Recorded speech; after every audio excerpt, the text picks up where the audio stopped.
teman-teman semua, kenalin, kami berenam merupakan mahasiswa Fakultas Hukum Universitas Katolik Indonesia Atmajaya, Jakarta. Nah, pada kesempatan kali ini, kami berenam akan membahas mengenai perjanjian internasional yang bergerak di bidang kesehatan, yaitu Grand Implementation Agreement of the Health Portfolio between Ministry of Health and USAID, atau yang biasa dikenal dengan GIA USAID. Nah, di sini aku mau kasih tahu dulu nih, kalau misalnya kita di sini bukanlah ahli hukum, tetapi seperti yang aku bilang tadi, kami merupakan mahasiswa. Nah, oleh sebab itu, di sini kita akan bersama-sama sharing mengenai perjanjian internasional ini. Nah, sebelum masuk ke pokok pembahasannya, ada baiknya aku menjelaskan dulu nih pengantar sedikit mengenai GIA ini. Nah, sebenarnya GIA ini tuh apa? GIA ini merupakan suatu kerjasama hibah antara Kementerian Kesehatan Republik Indonesia dengan USAID. Nah, USAID itu apa? USAID merupakan United States Agency for International Development. Dia ini merupakan suatu lembaga milik Amerika Serikat yang bersifat independen. Jadi dia ini bukan lembaga kenegaraan atau lembaga lainnya. Nah, kemudian perjanjian hibah ini sebenarnya merupakan anak dari perjanjian Bilateral Development Cooperation Framework.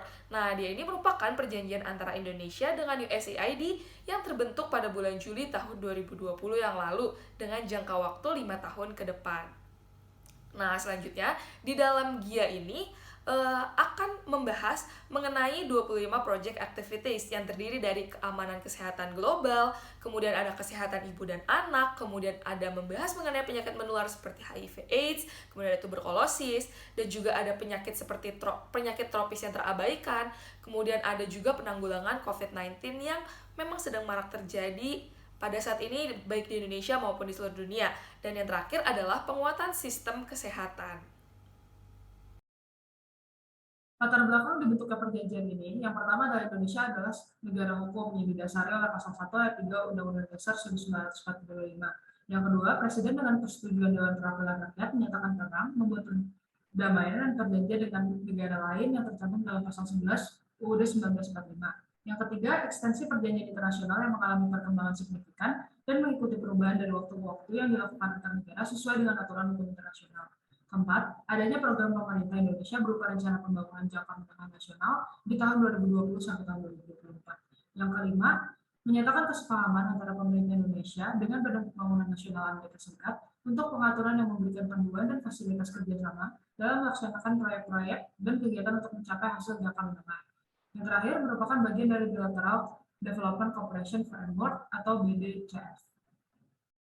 Ruang lingkup biosite ada pada pengurangan beban penyakit menular, peningkatan status kesehatan ibu dan bayi baru lahir, dan peningkatan pembiayaan kesehatan masyarakat dan tata kelola. Baik, selanjutnya adalah ketentuan umum. Ketentuan umum bentuk kegiatan GIA of Health between Ministry of Health and USAID merupakan perjanjian internasional berupa barang atau jasa. Nah, bentuk perjanjiannya adalah kontribusi hibah. Kontribusi hibah ini diberikan oleh GIA dan USAID dalam dokumen perjanjian hibah di bawah kerjasama bilateral atau Bilateral Development Cooperation Framework dengan memberikan 250 juta USD sampai 30 September 2025. Sedangkan pemerintah Indonesia mendapatkan kurang dari 25% dari jumlah itu. Oke, selanjutnya penyelesaian perselisihan. Penyelesaian perselisihan di dalam GIA USAID ini dilakukan secara konsultasi damai antara yang bermasalah. Nah, amandemen dilakukan dengan kesepakatan pihak melalui surat yang ditandatangani oleh para pihak itu sendiri. Kondisi di luar kemampuan para pihak, tidak ada para pihak yang akan diminta pertanggungjawaban karena bencana alam, pandemi, atau penyakit yang menular, dan lain-lain. Nah, penundaan yang diizinkan itu kesepakatan para pihak untuk memberikan waktu tambahan, dan pihak yang mengklaim penundaan harus memberikan pemberitahuan itu sendiri. Selanjutnya akan dibahas mengenai pihak, yaitu executing agencies. Yang pertama ada Kemenkes, sebagai perwakilan pemerintah Indonesia yang berperan sebagai koordinator lembaga pelaksana, dan yang kedua ada lembaga teknis Kemenkes sebagai mitra pemerintah Indonesia dalam implementasi USAID portofolio kesehatan. Selanjutnya akan dibahas mengenai peran para pihak. Yang pertama adalah USAID, di mana peran USAID ini adalah berkolaborasi, yaitu memberitahu perubahan dan modifikasi kegiatan, berkoordinasi terkait kedatangan staf internasional, dan menetapkan diskusi dengan executing dan implementing agencies, memastikan kelancaran seluruh USAID, portofolio kesehatan, dan menentukan nilai dan sifat kontribusi dalam bentuk tunai dana atau barang yang mungkin diperlukan. Selanjutnya ada executing agencies yang berperan untuk melakukan koordinasi dan bimbingan terkait kegiatan di bawah portofolio kesehatan, membantu USAID dalam mendapatkan pengakuan dari implementing agencies, berkolaborasi dengan USAID dan implementing agencies secara berkala, dan berkelanjutan tentang kegiatan baru dan sedang berlangsung. Dan yang terakhir, memfasilitasi keterlibatan dengan badan pemerintah nasional dan subnasional. Selanjutnya ada implementing agencies yang berperan untuk mengkaji dan mendiskusikan rencana kerja tahunan untuk setiap kegiatan dalam portofolio kesehatan USAID, memfasilitasi keterlibatan dengan lembaga pemerintah Indonesia lainnya di tingkat nasional dan daerah yang menunjukkan minat untuk terlibat, dan yang terakhir berpartisipasi dalam pemantauan dan evaluasi kegiatan di bawah portofolio kesehatan USAID. Oke, selanjutnya mengenai peran GIA of Health between Ministry of Health and USAID di Indonesia. Jadi, GIA USAID ini merupakan sebuah perjanjian hibah di bawah kerangka kerjasama BDCF yang merupakan kerjasama antara Badan Perancangan Pembangunan Nasional dengan USAID. Secara umum, GIA USAID ini memiliki peranan yang cukup besar dalam mendukung berjalannya kerjasama BDCF antara USAID dengan Indonesia, baik pemerintah Indonesia maupun non-pemerintah Indonesia. Adapun peranan GIA dalam hal ini adalah untuk memberikan panduan dan memberikan fasilitas kerjasama antara USAID dengan Indonesia untuk melaksanakan kegiatan USAID di bawah portofolio kesehatan. Selanjutnya adalah tujuan dibuatnya perjanjian GIA USAID. Nah, tujuan dibentuknya perjanjian ini dapat dibagi menjadi dua. Yang pertama, membantu upaya Indonesia untuk mencapai hasil menengah sesuai kebijakan para pihak. Dan yang kedua adalah memberikan panduan dan fasilitas kerjasama antara USAID dengan executing agency dan implementing agency. Nah, penerapan dari tujuan untuk membantu upaya Indonesia mencapai hasil menengah adalah dengan cara yang pertama, mengurangi beban penyakit menular seperti tuberkulosis, HIV, penyakit tropik terabaikan atau NTD, COVID-19, dan mitigasi ketahanan global.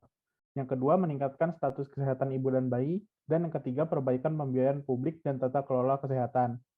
Selanjutnya, penerapan dari tujuan kedua dibuat perjanjian ini adalah dengan cara Bappenas tetap menjadi penghubung utama USAID terkait BDCF.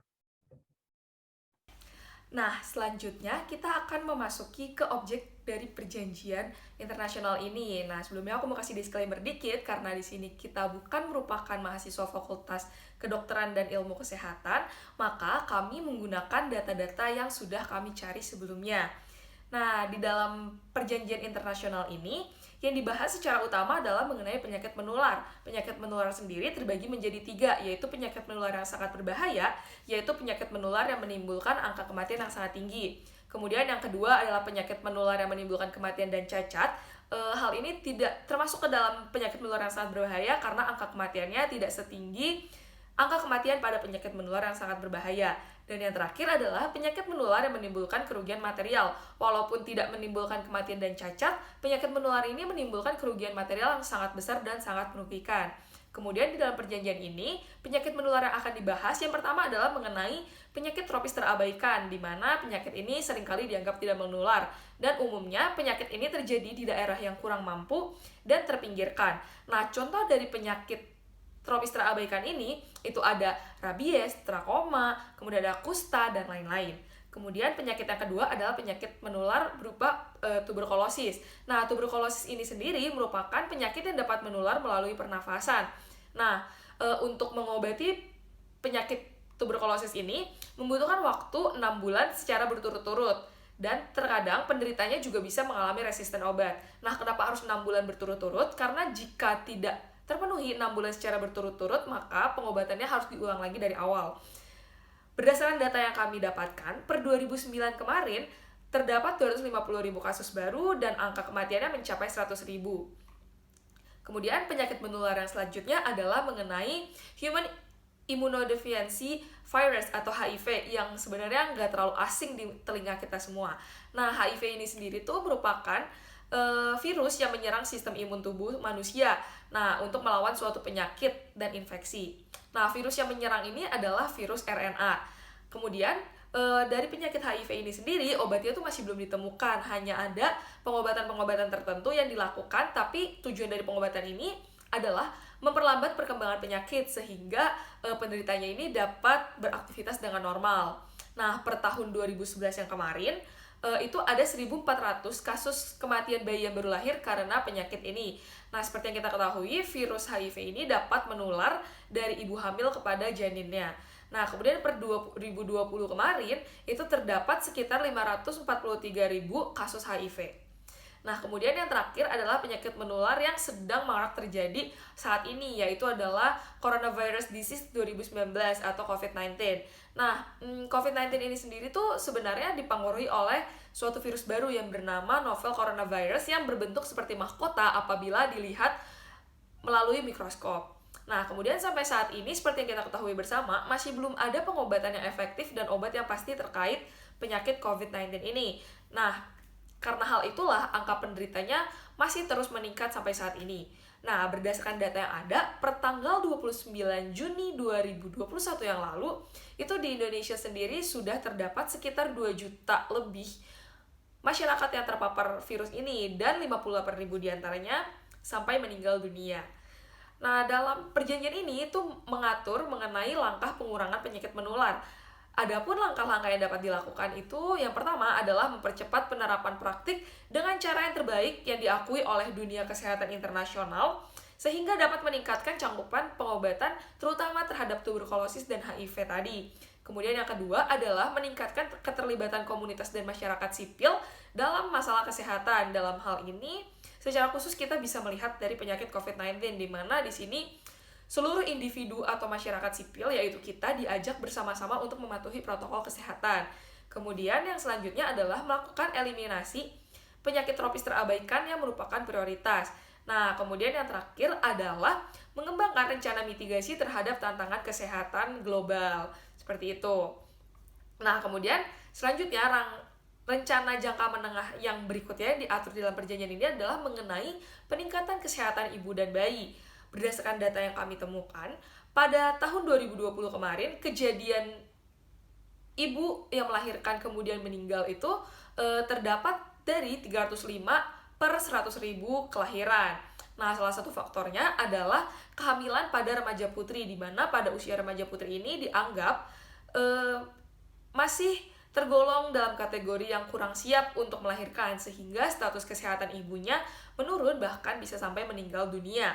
Nah, kemudian dalam hal ini, langkah yang diatur di dalam perjanjian ini terdiri dari peningkatan akses dan pemanfaatan layanan kesehatan ibu dan bayi yang baru lahir dengan kualitas yang lebih baik dengan melihat kondisi geografis setempat. Nah, seperti yang kita ketahui, Indonesia ini sangat luas sehingga memiliki kondisi geografis yang berbeda-beda. Kemudian yang kedua adalah peningkatan akuntabilitas untuk lebih meningkatkan kesehatan ibu dan bayi yang baru lahir. Dan kemudian yang terakhir adalah peningkatan status gizi ibu, mengingat kelahiran seorang bayi itu tentunya akan dipengaruhi oleh kesehatan atau status gizi seorang ibu. Dan kemudian rencana jangka menengah yang terakhir adalah peningkatan pembiayaan kesehatan masyarakat dan tata kelola. Tentunya hal ini sangat berhubungan dengan kedua rencana jangka menengah yang sebelumnya. Selanjutnya, ratifikasi. Perjanjian internasional merupakan suatu kesepakatan antara dua atau lebih negara dan suatu organisasi internasional yang tunduk terhadap hukum internasional. Nah, berdasarkan pengertian perjanjian internasional ini, terdapat unsur-unsur perjanjian internasional, yaitu suatu persetujuan internasional.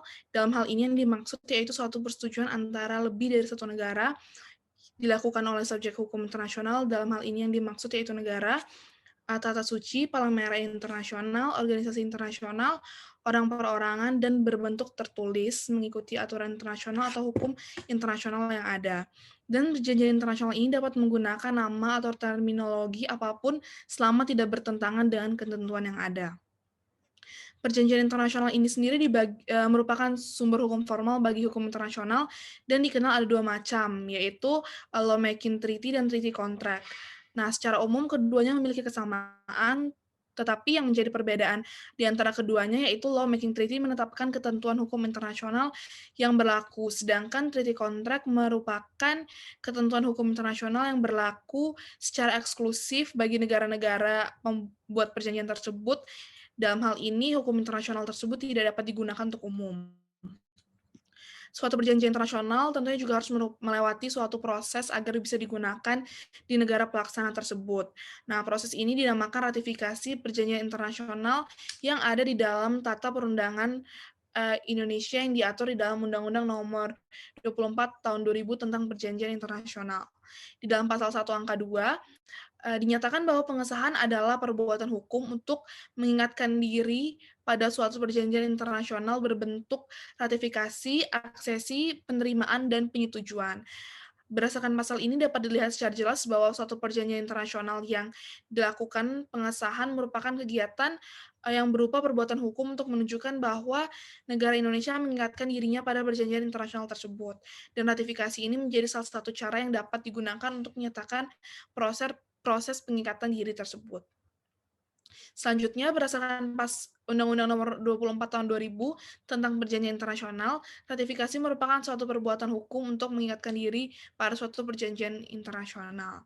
Selanjutnya, di dalam pasal 9 Undang-Undang Nomor 24 Tahun 2000 tentang Perjanjian Internasional, dinyatakan bahwa pengesahan perjanjian internasional oleh pemerintah Republik Indonesia dilakukan sepanjang dipersyaratkan oleh perjanjian internasional tersebut. Pengesahan ini dapat dilakukan menggunakan undang-undang atau menggunakan keputusan presiden. Selanjutnya di pasal 10 dijelaskan lebih lanjut mengenai perjanjian internasional yang disahkan menggunakan undang-undang. Dalam hal ini, poin terakhir disebutkan pinjaman dan atau hibah luar negeri. Nah, GIA ini sendiri merupakan perjanjian internasional berupa hibah dari USAID kepada pemerintah Indonesia. Namun GIA tidak disahkan melalui undang-undang karena GIA ini tidak mensyaratkan untuk melakukan ratifikasi. Selain itu juga GIA merupakan perjanjian bilateral yang hanya melibatkan 2 negara saja, sehingga ketentuan di dalam GIA of Health Portfolio ini dapat dilaksanakan tanpa harus diratifikasi. Sekian dari presentasi kami, terima kasih.